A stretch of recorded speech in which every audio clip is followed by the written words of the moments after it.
नमस्कार साथियों। तो आज है 29 ऑफ जून 2026।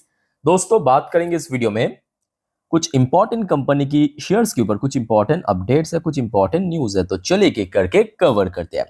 अच्छा, सबसे पहले हम बात करेंगे एक ब्लू चिप कंपनी जो कि रिसेंटली मतलब क्वार्टर फोर रिजल्ट के साथ एक बहुत ही अट्रैक्टिव डिविडेंड का अनाउंसमेंट किया था। कंपनी का नाम है महिंद्रा एंड महिंद्रा लिमिटेड। वैसे तो आज ऑटो सेक्टर की सेंटिमेंट थोड़ा सा वीक रहने के कारण, चाहे महिंद्रा की बात करें, अशोक लेलैंड की बात करें, मोस्ट ऑफ दी जो ऑटो कंपनी की शेयर है वो नीचे आके क्लोजिंग दिया।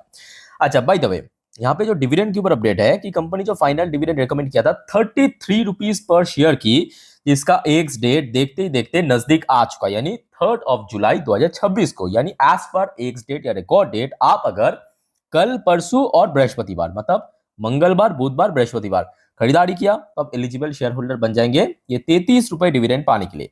बाकी देखा जाए, कंपनी डिविडेंड के मामले में काफी अच्छा है और डिविडेंड भी शेयर के साथ साथ ग्रो कर रहा है। जैसे कि 2022 में कंपनी डिविडेंड दिया था 11.5 रुपए के आसपास, फिर डिविडेंड दिया था 16 रुपए को, और फिर डिविडेंड दिया 21 रुपए, फिर 25 रुपए, इस बार 33 रुपए पहुंच चुका है। ठीक है। और कंपनी के बारे में तो देखिए अलग से बताने की जरूरत नहीं है, बहुत ही सेफ एंड सिक्योर ऑप्शन है। मोस्ट इंपॉर्टेंटली, यही आपके 3800 में चलने वाली कंपनी की शेयर आज आपको इतना ह्यूज डिस्काउंटेड वैल्यूएशन में मिल रहा है। बहुत लोगों को पता है, बहुत लोग इग्नोर करते हैं, क्योंकि इस टाइप की कंपनी देखिए लॉन्ग टर्म के लिए परफेक्ट है। देखिए, एक साल की रिटर्न आपको यहाँ पे 2-2.5% नीचे ही दिख जाएगा, या आप काइंड ऑफ फ्लैट रिटर्न कह सकते हो। बट जैसे ही आप चेक करेंगे इसकी 5 साल की रिटर्न, तो आपको दिखेगा कुछ इस प्रकार की 296% की रिटर्न दिया है शेयर ने पिछले 5 सालों में। तो आप समझ पा रहे हो इसका जो रिटर्न की कैगर है, सीएजीआर की परसेंटेज, वो काफी हाई है। ठीक है। और कंपनी भी बहुत तगड़ा कंपनी है, इस बारे में तो अलग से बताने की बिल्कुल ही जरूरत नहीं है। सो जिस वजह से मैं आपको बार बार कहता हूं कि लॉन्ग टर्म व्यू से जाइए। एक आध साल में बहुत कुछ हो सकता है, इसमें कोई बड़ी बात नहीं है। ठीक है, हो सकता है कि और एक साल ये कंसोलिडेट कर जाए, बट जब जब ये चलेगा, आप देख ही सकते हैं इसकी मूवमेंट कैसा होता है। ठीक है। सो अच्छी कंपनी है। बाकी तो आप लोगों को पता ही होगा महिंद्रा के बारे में। अच्छा, वैसे महिंद्रा के साथ साथ टाटा ग्रुप के ऊपर भी कुछ अपडेट है। टाटा ग्रुप की power company Tata power company limited के ऊपर अपडेट है जस्ट अभी कुछ टाइम पहले की, बट इसका इंपैक्ट कल आपको टाटा पावर के शेयर पे देखने को मिलेगा। अच्छा, पहले आप देखिए मुद्दा क्या है। कर्नाटका, जो भारत की एक दक्षिण भारत की स्टेट है, rules out power distribution privatization after Tata power seek license. तो दोस्तों देखिए, कुछ दिन पहले की बात है कि टाटा पावर जो कंपनी है, वो कर्नाटक का जो स्टेट्स है वहां पे पावर सप्लाई करने के लिए लाइसेंस मांगा था सरकार से। स्टेट गवर्नमेंट से लाइसेंस लेना पड़ता है ना। तो आज की डेट में जो कर्नाटक की सीएम है, उन्होंने खुद आके कहा, और जो कर्नाटक की जो इलेक्ट्रिसिटी रेगुलेटरी कमीशन यानी केईआरसी है, उनकी तरफ से टोटल इसको कैंसिल कर दिया, खारिज कर दिया। ठीक है। सो लेट्स सी कैसा इम्पैक्ट कल पड़ता है शेयर में। बाकी बात करें, देखिए रिसेंटली शेयर 400 को अगेन ब्रेक करके नीचे आने के कारण 400 रुपए की लेवल सबसे क्रूशल है। और पिछले एक महीने की बात करें, शेयर तो फिलहाल 1 मंथ लो पे चल रहा है। और उसके पहले की अगर हम बात करें, मार्च में जब गिरावट हुआ था शेयर में, तब लगभग 380 के आसपास एक अच्छा सपोर्ट मिला। सो इमीडिएटली अगर हम बात करें सपोर्ट लेवल 380, अदरवाइज 350 तक शेयर जा सकता है। ठीक है, जो इस साल की शुरू में भी शेयर देखने को मिला था। अच्छा दोस्तों, फिर आ जाइए, जो आप में से बहुत सारे निवेशक की तरफ से एक कॉमन सवाल आ रहा था कि सर परसिस्टेंट सिस्टम लिमिटेड की शेयर के बारे में बताइए, मतलब क्या हो गया, क्या वजह है कि 11% गिर गया। ठीक है, आईटी सेक्टर वीक था वो अलग बात है, 2-2.5% गिर जाता, भाई 11% गिर गया। दोस्तों जरा याद कीजिए कि कल मैं आपको एक अपडेट दिया था कि परसिस्टेंट ने एक जर्मनी बेस्ड कंपनी जिसका नाम है नगारो, इसको खरीदा है। कुछ सडन अमाउंट के थ्रू ये डील हुआ है। अब ये कोई छोटा मोटा डील नहीं था, बड़ा डील था, कंपनी की हिस्ट्री में बड़ा डील था। और जिसके बेस पे ब्रोकरेज ने रेटिंग टारगेट दिया और कहा कि भाई साहब, ये जो डील है वो काफी एक्सपेंसिव है, मतलब बहुत ही महंगा डील है, और कंपनी को इतना पैसा रिकवर करने में बहुत वक्त लगेगा। और ये कहते हुए एक्चुअली कुछ ब्रोकरेज फर्म ने इसको डाउनग्रेड किया है, और सारा मुद्दा दोस्तों यही पे है। ये देखिए, सीटी ने सेल करने की रेटिंग दिया परसिस्टेंट में, टारगेट प्राइस दिया 4090 रुपए की, और उसके पीछे वही कुछ घिसे पीटे चीज मेंशन किया है। नोमुरा की तरफ से न्यूट्रल रेटिंग आया है 5200 की टारगेट के साथ, भली अपसाइड टारगेट पर डाउनग्रेड किया है, मतलब रेटिंग के अनुसार। ठीक है। सीएलएसए ने अच्छा रेटिंग दिया है, सीएलएसए ने हाई कन्विक्शन और परफॉर्म की रेटिंग दिया है, और टारगेट प्राइस भी ये बहुत अच्छा दिया 6520 रुपए की। बट वही कहावत है ना, आप अगर प्लस और माइनस को करोगे तो क्या होगा, माइनस होगा। तो वही बात है, पॉजिटिव रेटिंग भी आया है, नेगेटिव रेटिंग भी आया है, और अल्टीमेटली इम्पैक्ट पड़ता है नेगेटिव की। समझ आ रहा है बात। सो शेयर आज जिस वजह से 11% गिर गया, बट डोंट वरी, ये वन टाइम ड्रॉप है, मतलब जितना इम्पैक्ट देखना था वो हो चुका है। अब लेट्स सी कल मार्केट अगर रिकवर किया या आईटी सेक्टर की मूड अगर जरा सा भी ठीक रहा तो शेयर रिकवर कर जाएगा। लॉन्ग टर्म के लिए अच्छी कंपनी है, कंपनी की फाइनेंशियल बैलेंस शीट भी अच्छा है, बहुत तगड़ा ग्रोथ कंपनी आप देख ही सकते हो, ठीक है। सो लॉन्ग टर्म इन्वेस्टर्स को यहाँ पे ज्यादा टेंशन करने की जरूरत नहीं है। जो लोग निवेश किया अभी अच्छा खासा प्रॉफिट में है, उनको तो यहाँ पे कोई टेंशन करने की जरूरत नहीं है। एक और कंपनी दोस्तों, इस बारे में भी आप में से बहुत सारे निवेशक की तरफ से बार बार सवाल आ रहा था कि सर नेटवेब टेक्नोलॉजी की शेयर में क्यों गिरावट हो गया। तो दोस्तों जरा याद कीजिए, लास्ट डे या तो परसों मैं आपको सैटरडे के दिन नेटवेब को कुछ अपडेट दिया था। मैं आपको क्या कहा था याद कीजिए। देखिए नेटवेब को खरीदना बड़ी बात नहीं है, खरीदने के साथ साथ आप ये भी मतलब कॉन्फिडेंट होना चाहिए आपके मन पे कि शेयर अगर 10-20% और गिर गया तो भी हम पकड़ के चलेंगे, ठीक है। बट प्रॉब्लम है कि रिटेल इन्वेस्टर्स मतलब उतना ज़्यादा कह सकते हो कि जब मुश्किल टाइम पे कॉन्फिडेंट नहीं रह पाता है, बहुत जल्दी पेशेंस खो देता है। तो बेसिकली देखिए आज जो गिरावट है उसकी जो बहुत खास वजह नहीं है।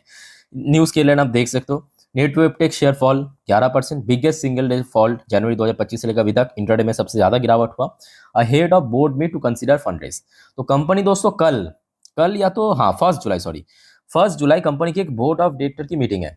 आप कहेंगे इसमें बड़ी बात क्या होता है, उसमें फंड रेस के अनाउंसमेंट होगा। चलो ये भी कॉमन चीज है। अब देखिए फंड रेस क्या होता है, फंड रेस दो प्रकार से होता है। मान लीजिए कि कंपनी, ठीक है, वो जनरली दो प्रकार से ही फंड रेस करते हैं, या तो इक्विटी शेयर को बेच के, प्रोमोटर अपने इक्विटी शेयर जो हिस्सा है उसको बेच के, या तो कंपनी की बॉन्ड्स के रूप में, ठीक है। अब बात ये दो अलग अलग है।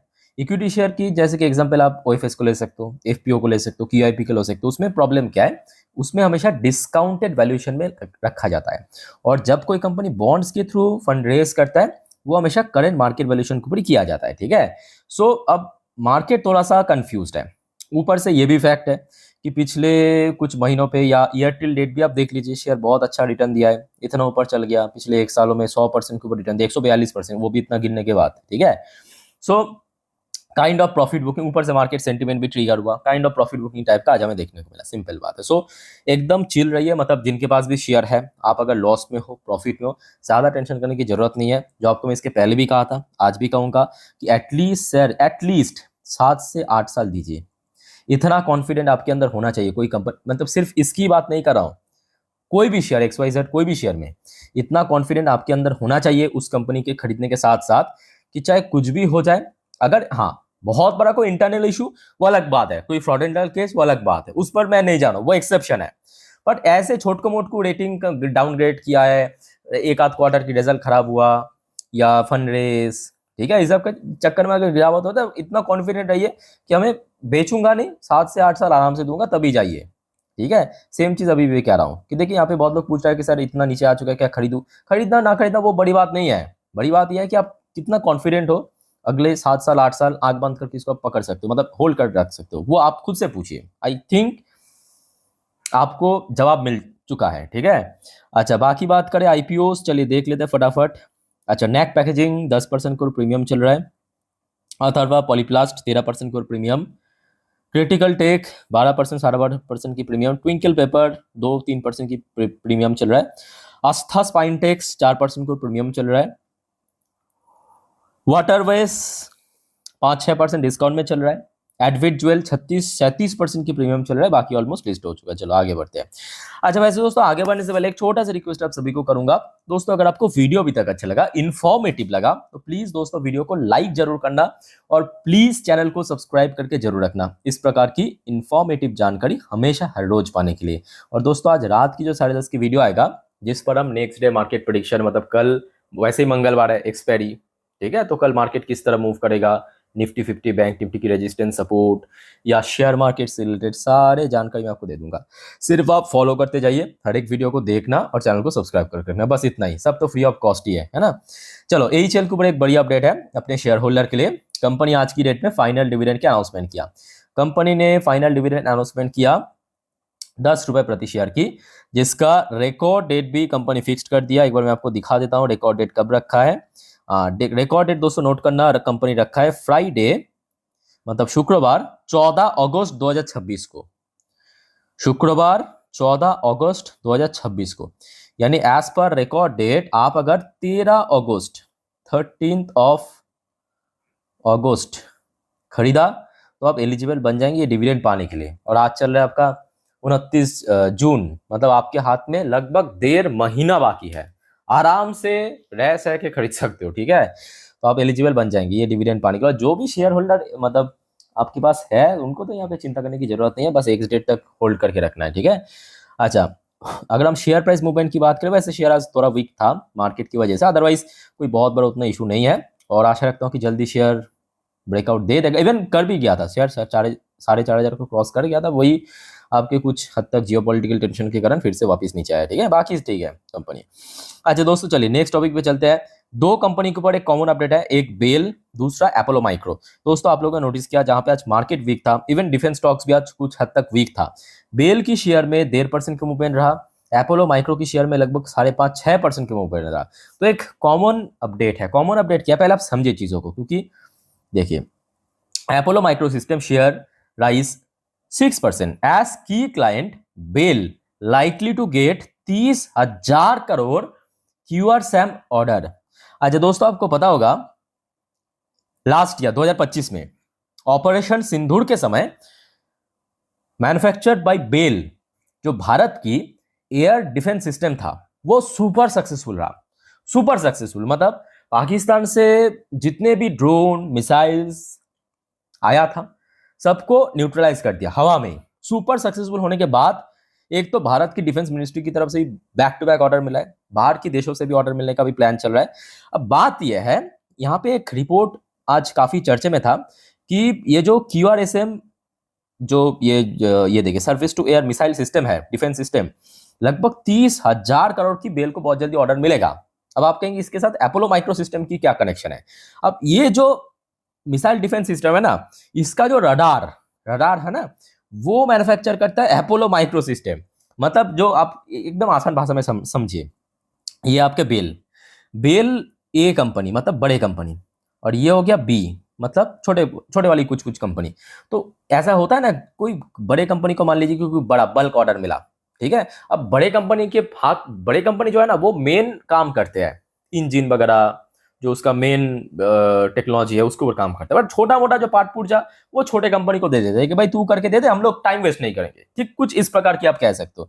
तो अगर बेल को मिल गया ये 30,000 करोड़ की QRSM जो मिसाइल डिफेंस सिस्टम की ऑर्डर, तो उसमें बेनिफिट अपोलो माइक्रो को भी मिलेगा।